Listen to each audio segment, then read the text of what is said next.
Hello বন্ধুরা, welcome back to our channel. আশা করি তোমরা সবাই ভালো আছো, আমরাও খুব ভালো আছি। আরও একটা নতুন ভিডিও নিয়ে তোমাদের সামনে হাজির হলাম। দেখো, এটা কি বুঝতেই পারছো, হ্যাঁ পনিরগুলোকে কিউব শেপে ভালো করে কেটে নিচ্ছি। তো এখানে মোটামুটি 250 গ্রামের মতো পনির আছে দেখো। হ্যাঁ, আজকের একটা পনিরেরই রেসিপি করব। আর এখানে আলুগুলোকে দেখো ডুমো করে কেটে নিয়েছি। ওখানে 5-6টার মতো আলু আছে। আর এখানে কড়াইশুঁটি ছাড়িয়ে নিয়েছি। তো এবারে ওই আলু আর কড়াইশুঁটিটাকে প্রেশার কুকারে দিয়ে একটু সেদ্ধ করে নেব। তো 3-4টের মতো সিটি দেব, দিলেই মোটামুটি সেদ্ধ হয়ে যাবে।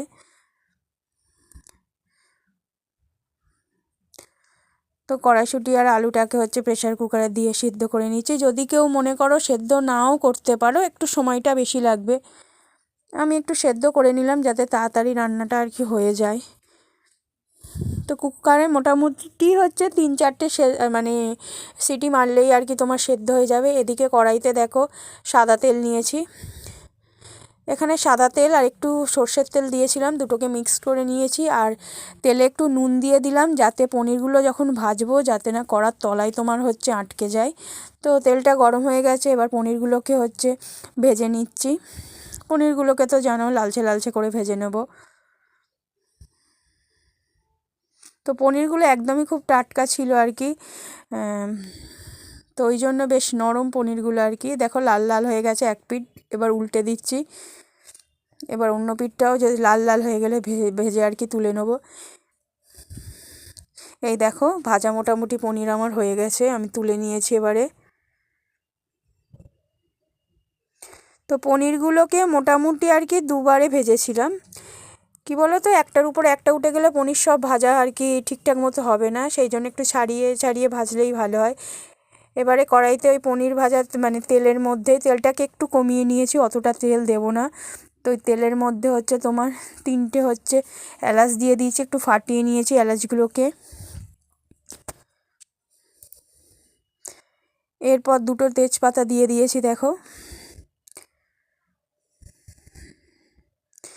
এরপর কাঁচা লঙ্কা কাঁচা লঙ্কাটা বড় ছিল, তো একটা কাঁচা লঙ্কাকেই 2টো ভাগে ভাগ করে দিয়েছি, মাঝখান থেকে কাটিয়ে দিয়েছি।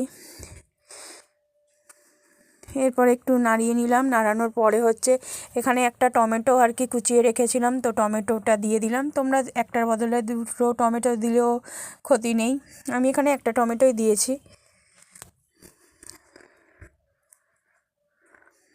তো টমেটোটাকে ভালো করে একটু নাড়িয়ে নিচ্ছি।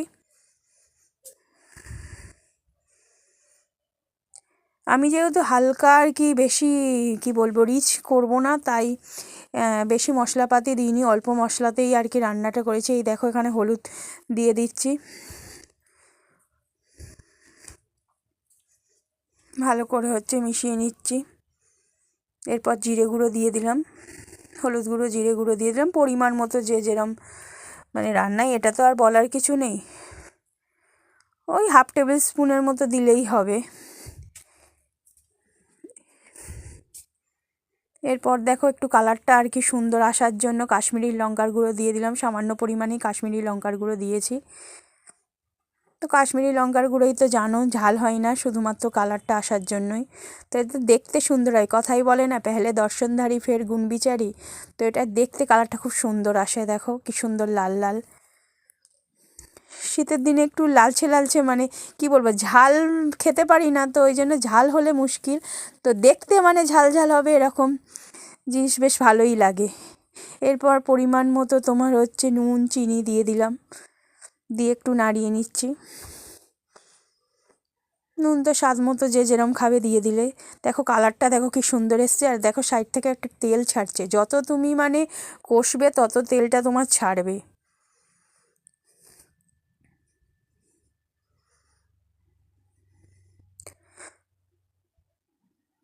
তো আমি যেহেতু মানে বেশি রিচ করব না, হালকা মানে রান্নাটা করব বলে আর কিছু মশলাপাতি দিলাম না। তোমরা যদি চাও কেউ এতে মানে কাজু বাদাম সর্ষে, কাজু বাদাম সর্ষে বলছি সরি, কাজু বাদাম পোস্ত পেস্ট করেও একটু দিতে পারো, এতে টেস্টটা আরও ভালো হবে আর গ্রেভিটা তোমার আরও মানে ঘন হবে। আমি যেহেতু হালকা ফুলকা আর কি করবো বলে ওই জন্য ওইসব আর দিলাম না। তো এরপর দেখো আলু আর কড়াইশুঁটি যে সেদ্ধটা করে রেখেছিলাম সেটাই হচ্ছে গ্রেভির মধ্যে দিয়ে দিলাম। এরপর পনিরগুলোকে দিয়ে দিলাম। দেখো